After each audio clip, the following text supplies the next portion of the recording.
Folks, what's going on? HeirofCarthage here, and yes, we are back in Rome 2 again, this time with Saba versus the Getae. So we're going to have a desert faction going up against one of our classic barbarian factions here. Now remember, the Getae are kind of a Dacian faction. They've got noble swords, they've got noble spears, very heavy infantry units, lots of armor, a very solid charge bonus. As far as horsemen here, they got some noble horsemen and spear horsemen. Spear horsemen are a cheaper variant. Just add a little more punch to their capability. They've got some Dacian heavy bows. Now these are really cool. I think they're slightly better armor, if I remember right. Yeah, I mean, it's not great. It's only 30. The heavy bowmen, though, come with certain stats that are better. Their attack is still 35 instead of one of the archers that hits at 41. But still a capable bow unit. And then we're going to see over here some bow horsemen as well.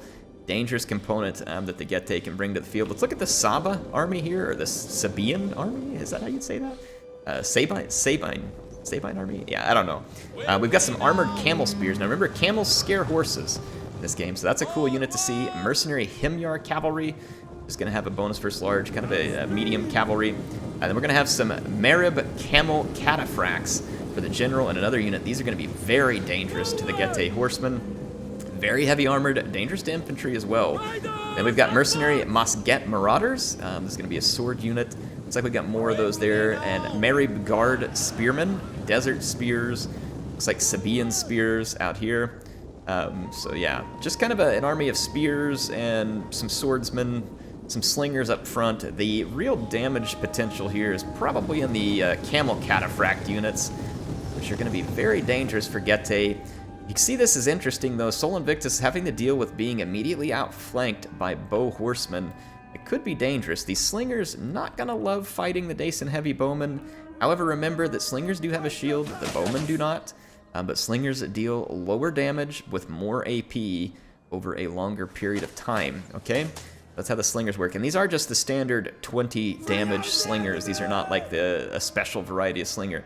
They're gonna start trading, and you're going to see them start to trade into some of these infantry units, but it looks like we're trying to get a focus fire here, 2-on-1 with the Dacian heavy bows. That is a good choice, I think, for Sol Invictus. He's got infantry stacked in different spots in his army, and it looks like they're set up in columns to maybe be able to respond to enemy. There's now 2 spear horse pushing this flank, and I want to say there was 3 bow cavalry, but I only see 2 now. He's got his infantry up. Now this desert spear is in an interesting formation here, in a little bit blockier formation that may be intended to blunt the charge of an enemy unit. I'm not exactly sure, but that would be my guess if I just had to take a guess. It looks like the marauders here are going to go into the heavy spears, and that marauder unit doesn't have very good damage, but it has very high attack.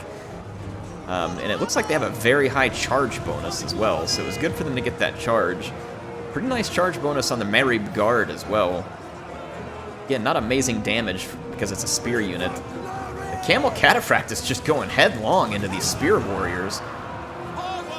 Wow, didn't seem deterred at all, so it's going to lay down a big charge there and just immediately retreat, and it put a beating there, and now the Marauders should easily win that fight against the spear warrior. So a nice use of the Camel Cataphracts there to drop 18 kills and a ton of hit point damage. We're going to see some noble spears moving into position. Ooh, I don't know if they have javelins. Nope, and that one just maybe barely got braced. They did pop cavalry counter tactics. That Camel Cataphract's going to want to get out of there very quickly. They're under heavy bow fire, but they got a nice charge on that noble spear. Probably worth it in the end. Probably worth it. And then there's a Marauder, which again, this member is a very high charge unit, which is now going to come into a unit that has been weakened. Not a lot of damage, though, on that Marauder, so they may struggle to cut through that armor.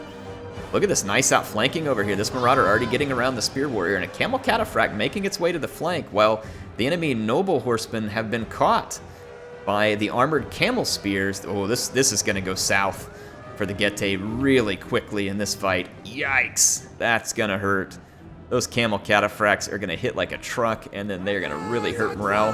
Now there's another Camel Cataphract on this flank. Look at this, this Desert Spearman almost kind of being used as a blocker here. Oh, look at that quick, cheeky charge here with the Camel Cataphracts right into the Noble Swords. Well done, and then they're going to swing back around into the back of that Spear Warrior. Now they're going to get trapped here potentially. They might be able to get free. We're going to see a Sabian Spearman kind of pushing those Bow Horsemen back. There is another spear horseman that could get into the rear. There's a mercenary Hemyar cavalry that could help.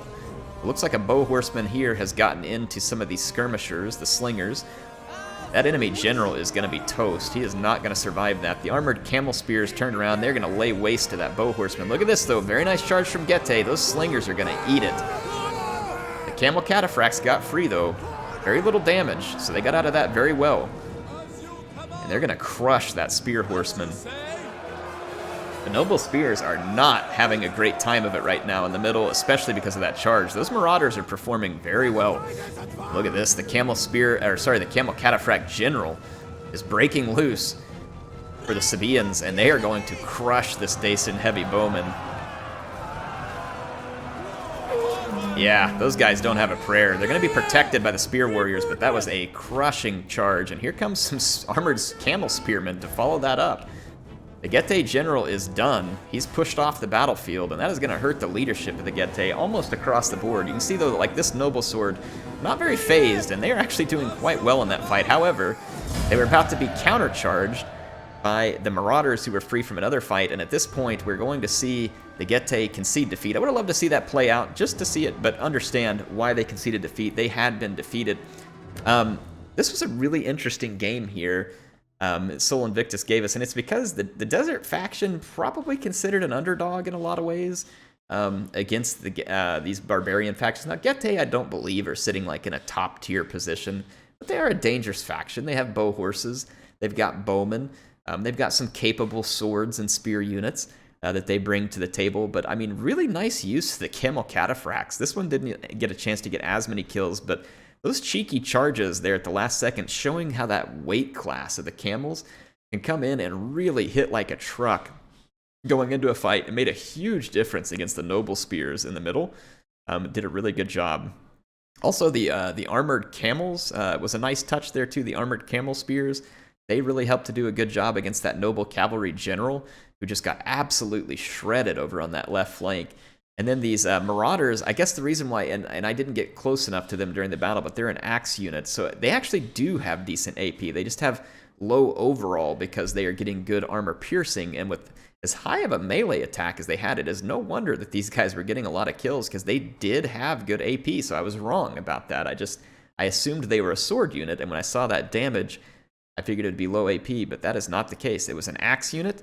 And with that kind of attack, with an axe unit, yes, they are going to do some damage, and they did do some damage. So an interesting unit to mix in there, and a very nice use of them.